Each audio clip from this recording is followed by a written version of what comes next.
ఎక్కడ కూడా తగ్గేదేలే అన్నట్టుందండి, ప్రతి చోట కూడా ఉంది.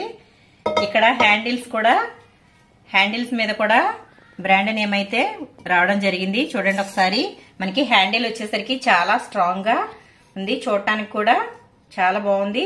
ఈ విధంగా ఇవి హ్యాండ్లెస్ లో కూడా ఉన్నాయండి. నాకు ఇది బాగా నచ్చింది, ఎందుకంటే మనం హ్యాండ్లెస్ అయితే పట్టుకోవడం కొంచెం కష్టం అవుతుంది కదా, కాబట్టి నేనైతే ఈ విధంగా హ్యాండిల్ ఉన్నదైతే తీసుకున్నాను. ఇందులో మనం రైస్ చేసుకోవచ్చు, అలాగే బిర్యానీ చేసుకోవచ్చు, ఎక్కువ క్వాంటిటీలో కర్రీస్ కూడా చేసుకోవచ్చు అండి. ఫిష్ కర్రీ కూడా ఈజీగా వండేసుకోవచ్చు. మనకి చాలా అంటే చాలా బాగుంటుంది. నేనైతే ఇది ట్రైప్లే కంపెనీలో అయితే తీసుకోవడం జరిగింది, అంటే బర్గనర్ కంపెనీలో. ఇది ట్రైప్లే అండి, అంటే మనకి లోపల బయట కూడా స్టీల్ వస్తుంది, అలాగే సైడ్ వచ్చేసరికి మధ్యలో వచ్చేసరికి అల్యూమినియం అయితే రావడం జరిగింది, కోర్ రావడం జరిగింది. కాబట్టి ఇదైతే మనకి పర్ఫెక్ట్ గా ఉంటుందని చెప్పి నేనైతే తీసుకున్నాను. ఇది చాలా సార్లు